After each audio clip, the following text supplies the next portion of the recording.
JMR ప్రేక్షకులకు good morning.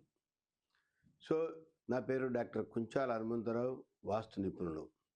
So ఈరోజు మనం ఒక మంచి టాపిక్ తోటి మనం వస్తున్నాం. ఏంటంటే, ఇంటికి గుమ్మాలు ఎన్ని ఉండాలి, ఎలా ఉండాలి, 2 ఉంటే వచ్చే నష్టం ఏంటి, అలాగే 3 ఉంటే వచ్చే ఇబ్బందులు ఏంటి, ఇవన్నీ మనం తెలుసుకుందాం ఈ రోజున.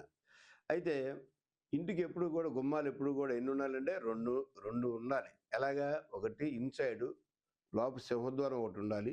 తర్వాత అవుట్ సైడ్ ఇంకో గుమ్మం పెట్టుకుంటాం. లోన ఉన్న గుమ్మాలన్నీ కూడా ఈ మధ్యకాలంలో చాలా వరకు గ్రానైట్ గుమ్మాలు అవటం వల్ల చాలామంది గుమ్మాలు అంటే ఈ గ్రానైట్ గుమ్మాలు, సిమెంట్ గుమ్మాలు పెట్టుకుంటున్నారు చాలామంది. సో ఈ గుమ్మాలు గ్రానైట్ గుమ్మాలు ప్లస్ సిమెంట్ గుమ్మాలు కౌంటింగ్ ఉండదండి ఎంతమంది. ఎందుకంటే అవి మనకి చెట్టుతో వచ్చినవి కాదు కనుక, చెట్టుతో వచ్చింది ఏంటంటే సింహద్వారం గుమ్మం ఒకటి తప్పనిసరిగా. ఎన్ని గ్రానైట్ గుమ్మాలు పెట్టుకున్నా పర్వాలేదు, కానీ సింహద్వారం మటుకి మనకి తప్పనిసరిగా పెట్టుకోవాలి. అది కూడా టేక్ వుడ్ కానీ, మామూలు వుడ్ కానీ, ఏ వుడ్ నీ ఓపిక తగ్గట్టు మీరు పెట్టుకోవచ్చు.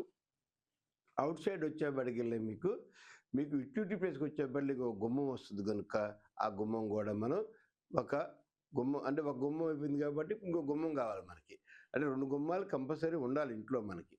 అందుకోసం అది పెట్టుకోవచ్చు. మిగతా గుమ్మాలన్నీ కూడా గ్రానైట్ కానీ, సిమెంట్ గుమ్మాలు కానీ పెట్టుకోవచ్చండి. ఇది తప్పేం కాదు.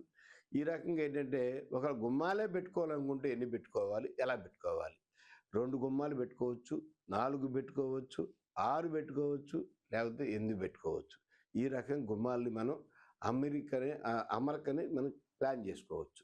అదేవిధంగా ఏంటంటే, అలా కిటికీలు కూడా మనం ఏం చేయాలంటే, మనం 2, 4, 6, 8 ఆ రకంగా మనం పెట్టుకోవచ్చు. లేకపోతే 10 కూడా పెట్టుకోవచ్చు కిటికీలు.